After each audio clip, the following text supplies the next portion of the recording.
Well, as this, I guess historically speaking, uh,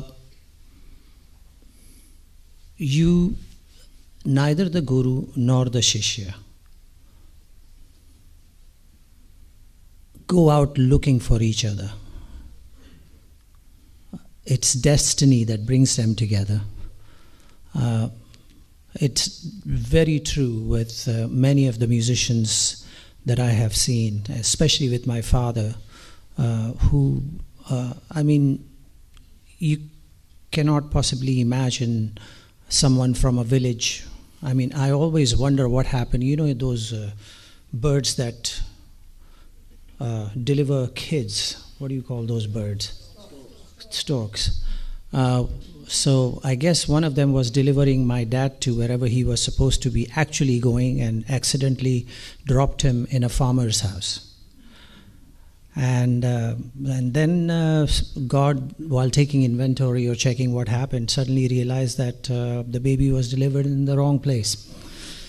And then had to find ways to correct that mistake. And so God did it, and put visions in his mind, thoughts appearing, certain feelings and needs that drove him to having to leave his home at the age of 11 and go away and find his guru, who happened to be someone who he was seeing in his vision anyway. And when they finally came face to face with each other, his guru asked him, after watching him, "Who have you been studying with? Who is your teacher?" And he said to the guru, "You are." And the guru said, "But I have not seen you." And my father said, "But I have seen you." Mm-hmm. So, and what was interesting to see was that the position of the hands of both my father and Guru Mia Kadir Baksh was exactly the same. It is not something that is planned by a student or planned by a guru. It happens because it has been ordained. So that, having said that, someone like me, I did not have to go looking for a guru. Someone like my father did not have to go looking for me. We happened to be in the same area. It could have gone either way. It has happened with great masters where their sons have or daughters have chosen another way. And with me, it could have easily been that way. But for some reason, it did not. And I think part of the reason is because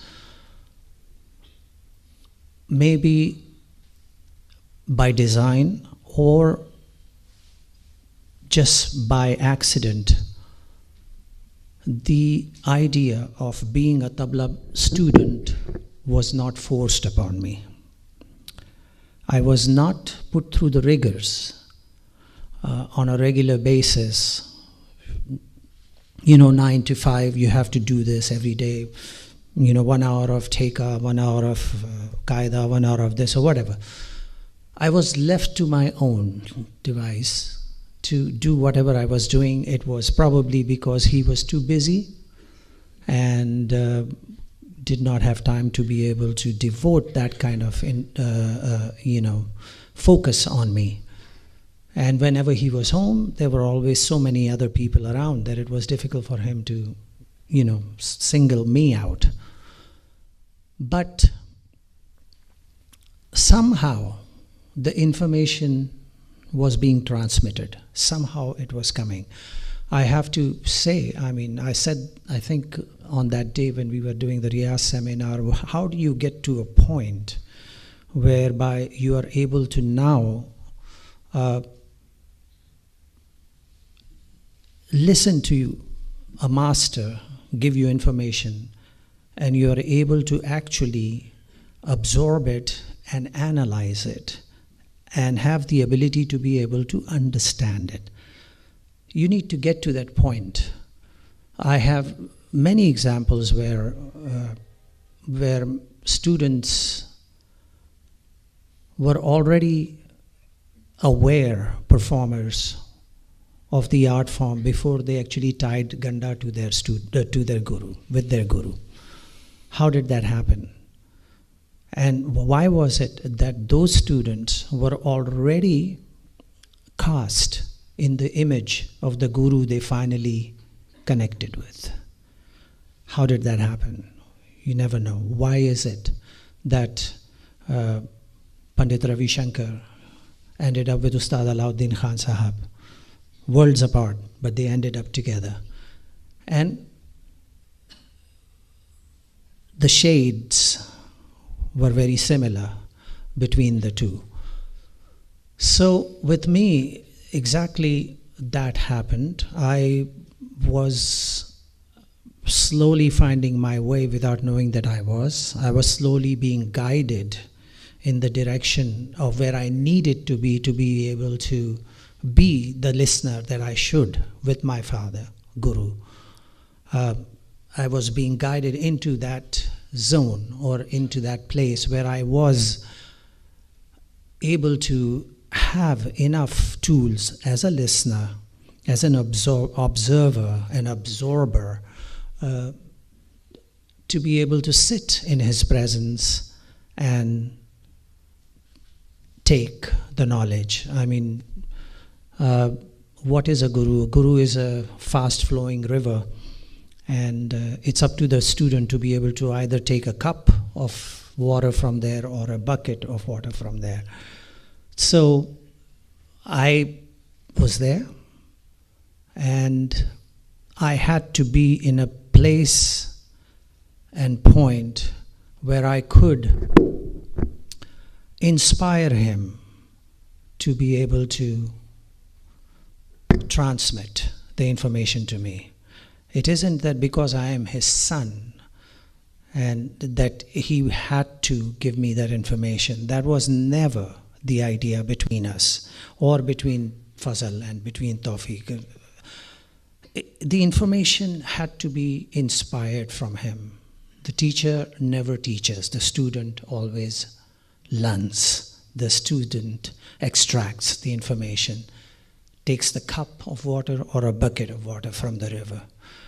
So that inspiration had to come, and it did at a point where one day he actually took me to a performance. And in the middle of a performance, he looked at me. I was sitting behind him and said, "Bajayega?" I was 7 years old. So, "Bajayega?" "Haan, bajaunga." I mean, neki aur pooch. And so he said, "Teen taal pata hai?" "Haan, pata hai." "Acha, bajao." So I sat down and started playing Teka.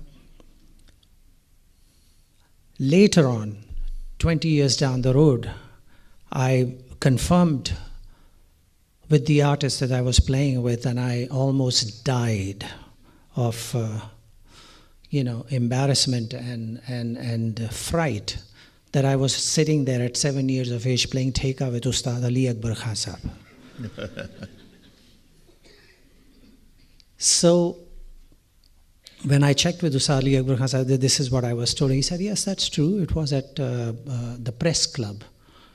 I used to be at Churchgate or something." And so anyway, so I played, and that was the spark, that was the inspiration that my father needed to be able to open up and transmit information to me.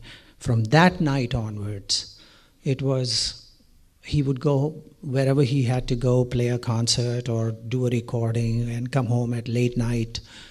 And it usually would be with musicians. I remember a couple of times it was Ustad Vilayat Khan Sahab who came back home with him. "Bhabhi, zara khana banana, kuch bhook lagi hai." So my mother's cooking and all that. In the meantime, "Baitho, acha, Teka padho." Ye hota tha. "Acha, padho." And you kept reading and you kept reciting and you kept reading and you kept reciting. And then at times he would just say something like, "Okay, here's this. त्रिगृतधा घेंतधा, अब इसकी तिहाई बनाओ 3 ताल में.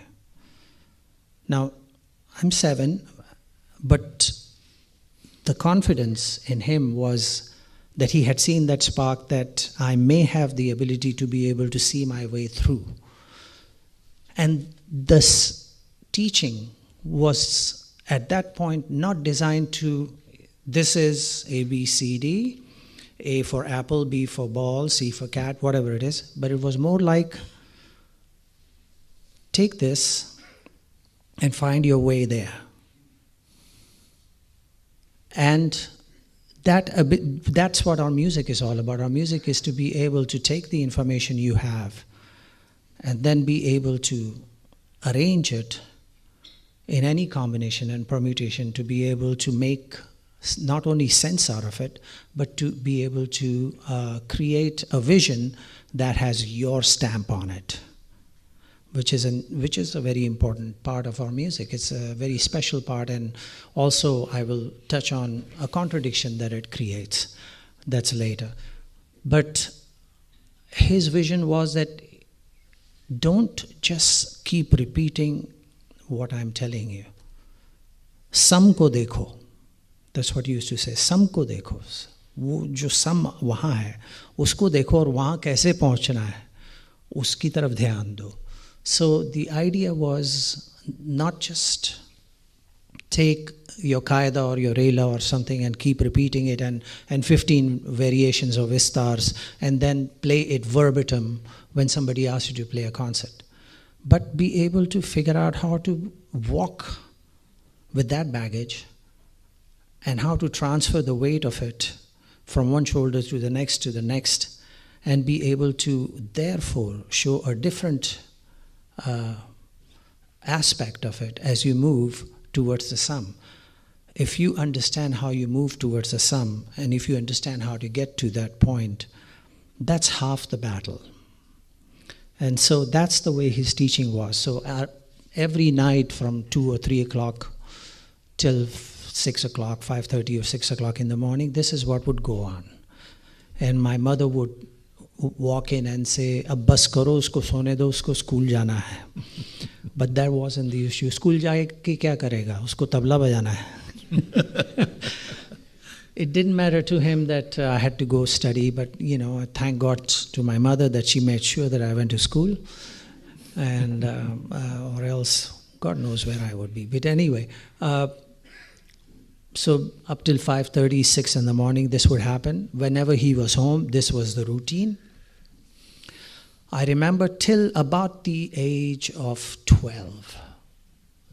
This happened at least 10 to 12 days a month.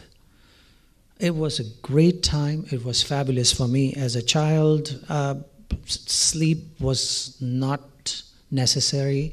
I looked forward to it. I was excited about it. I would not eat my dinner at the time when my mother would want me to eat. I would wait for him to come because I wanted to sit with him, eat with him. And as far as I was concerned, that person, that spirit was God. And I wanted to hang out with God. And I wanted to, impress God. And I wanted God to know that I want to know. So it was a relationship that developed in that way till I was about 12. And then he started traveling so much that it became very difficult for us to share that kind of time. But that is a very treasured span of time in my life, which actually is where I got the bulk of my knowledge. It was